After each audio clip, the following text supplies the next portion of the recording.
मुख्यमंत्री के नाम का ऐलान तो नहीं हुआ, लेकिन शपथ की तैयारी जोर शोर से शुरू हो गई है। रामलीला मैदान की तस्वीरें मैं आपको दिखा रहा हूं। कल भी तस्वीरें आई थी, आज तैयारी और आगे बढ़ गई है।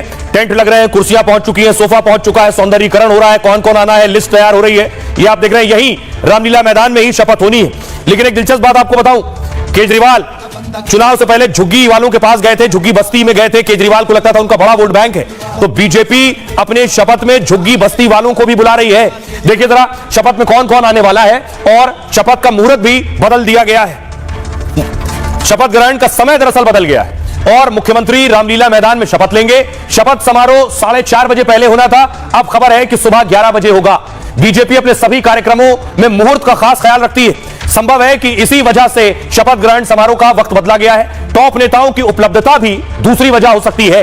दिल्ली में 27 साल बाद बीजेपी की सरकार बनेगी और शपथ को भव्य बनाने में बीजेपी ने ताकत झोंक दी है। शपथ ग्रहण समारोह में देश के कई दिग्गज मौजूद रहेंगे। शपथ ग्रहण समारोह में 20 राज्यों के मुख्यमंत्री पहुंचेंगे। सभी केंद्रीय मंत्री, एनडीए के नेताओं को भी बुलाया गया है। इसके अलावा शपथ ग्रहण समारोह से पहले गीत संगीत का कार्यक्रम होगा। रामलीला मैदान में खबर है कि कैलाश खेर गाना गा सकते हैं। इसके साथ ही बॉलीवुड के 50 से ज्यादा सितारे मौजूद रहेंगे। इस समारोह में साधु संतों को भी आमंत्रित किया गया है। कई देशों के राजनयिकों को भी न्योता दिया गया है। देश के कई जाने माने उद्योगपति भी कार्यक्रम में शामिल होंगे। मुकेश अंबानी, गौतम अडानी सहित 1 दर्जन उद्योगपति मौजूद रह सकते हैं। लगभग 30,000 अतिथियों को न्योता दिया गया है। लाडली बहनों को भी शपथ ग्रहण का निमंत्रण है। झुग्गी झोपड़ी के लोगों को भी न्योता दिया गया है। दिल्ली में जीत में इन वोटर्स ने अहम भूमिका निभाई थी। दिल्ली के 250 धार्मिक स्थलों के प्रतिनिधियों को भी न्योता है। दिल्ली के बूथ से लेकर प्रदेश स्तर तक के बीजेपी पदाधिकारी, सफाई कर्मी, रेजिडेंट वेलफेयर एसोसिएशन के प्रतिनिधि भी शामिल होंगे।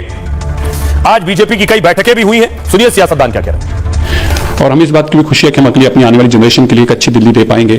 इस दिल्ली को 12 साल जो बर्बाद किया उसको दोबारा से आबाद कर। जो अंदर की खींचतान है उसको छुपाने की नाकाम कोशिश कर रही है। आज तक कभी हुआ क्या कि मुख्यमंत्री का पता ना हो, मंत्रियों का पता ना हो और रामलीला मैदान में तैयारी हो रही हो? आज तक कभी हुआ क्या? पहले उनको ये एनालिसिस करना चाहिए कि उनके चारों बड़े नेता अरविंद केजरीवाल, मनीष सिसोदिया, सत्येंद्र जैन और सौरभ भारद्वाज बुरी तरह हार गए। पूरी आम आदमी पार्टी बिखरी हुई है, घर में कलह चल रहा है और आम आदमी पार्टी के अस्तित्व पर अब सवाल खड़ा है। लोग कह रहे हैं कि ये पार्टी अब फिनिश होने की ओर है। एक खबर बीजेपी के लिए और अच्छी आई है गुजरात से। ये तस्वीरें आप देख रहे हैं, गुजरात में जश्न की तस्वीरें। गुजरात में नगर पालिका में बीजेपी की बड़ी जीत हुई है और विरोधी चारों खाने चित हो गए हैं। देखिए जरा गुजरात से जो नगर पालिका के नतीजे आए हैं, बीजेपी कहां खड़ी है और विरोधी कहां खड़े हैं, ये आपके सामने आ गया आंकड़ा।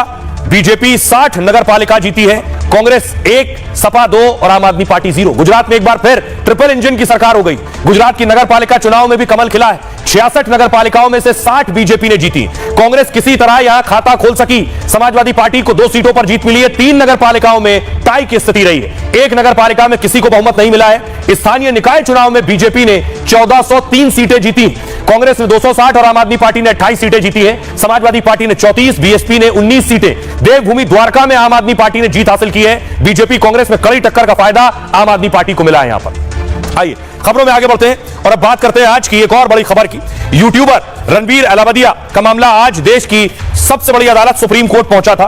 कोर्ट ने सख्त टिप्पणी की और फटकार लगाई, कहा आपकी भाषा विकृत है और दिमाग गंदा है।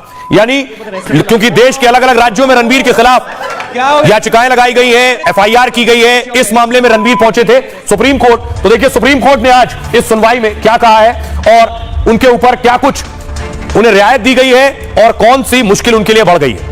दरअसल हुआ क्या, ये रणबीर को आप देख रहे हैं, कई एफआईआर दर्ज होने के बाद अलावदिया सुप्रीम कोर्ट पहुंचे थे। जस्टिस सूर्यकांत और जस्टिस एनवी सिंह की बेंच ने उन्हें राहत दी।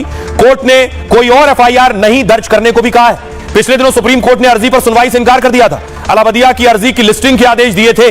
अलावदिया ने सुप्रीम कोर्ट से 3 गुहार लगाई थी। पहला, देश भर में एफआईआर जो दर्ज हो रही है उस पर सुनवाई हो, उन्हें गिरफ्तारी से राहत दी जाए, और तीसरा, उन्हें धमकाया जा रहा है। लेकिन अर्जी पर सुनवाई के दौरान सुप्रीम कोर्ट बहुत नाराज था। सुनवाई के दौरान सुप्रीम कोर्ट ने जमकर फटकार लगाई, कहा आपके कमेंट की भाषा विकृत और दिमाग आपका गंदा है। इससे अभिभावक ही नहीं, बेटियां और बहनें भी शर्मसार हैं। सुप्रीम कोर्ट ने वहां मौजूद अटॉर्नी और सॉलिसिटर जनरल से भी सवाल पूछे। कहा ऐसे यूट्यूबर्स के मामले सामने आ रहे हैं, क्या केंद्र सरकार कुछ करना चाहती है? अगर वो खुद ही कुछ करते हैं तो अच्छी बात है, वरना हम यहां गैप नहीं छोड़ सकते हैं। तथाकथित यूट्यूब चैनल इसका दुरुपयोग कर रहे हैं। तमाम चीजें सामने आ रही हैं, इसलिए हमने नोटिस इशू किया है। यूट्यूबर रणबीर अलावदिया को सुप्रीम कोर्ट से राहत मिली है, लेकिन इन राहतों के साथ शर्तें भी लगाई गई हैं। पहली शर्त है कि इन्हें जांच में सहयोग करना होगा। दूसरी शर्त अपना पासपोर्ट जमा करना होगा। तीसरी शर्त फिलहाल कोई शो एयर नहीं करेंगे, पूछताछ के दौरान वकील अंदर नहीं जाएंगे। चौथी शर्त आपको बताऊं, इंडियाज गॉट लेटेंट को लेकर यह विवाद था। यह शो स्टैंड अप कॉमेडियन समय रैना का है और जिसमें 8 फरवरी के एपिसोड में अश्लील कमेंट किए गए। इसमें पेरेंट्स और महिलाओं को लेकर आपत्तिजनक बातें की गई। ऐसे अश्लील कमेंट्स के बाद देश भर में बवाल मच गया। महाराष्ट्र, असम समेत कई जगह एफआईआर दर्ज की गई। रणवीर, समय रैना समेत कई आरोपी बनाए गए। इसी के खिलाफ रणवीर सुप्रीम कोर्ट पहुंचे थे। आइए अब आपको सुनवाता हूं, सुनिए इस पर सियासतदान क्या कह रहे हैं। सुप्रीम कोर्ट ने इनको भी अच्छी तरह से फटकारा है और कहा है कि इनके जितने भी शो हो गए वो आगे से बंद किए जाए। जो भी गंदे कंटेंट लेके शो किए, जो छोटे से रील्स के जरिए जितने भी शूट किए वो हटा दिए जाए।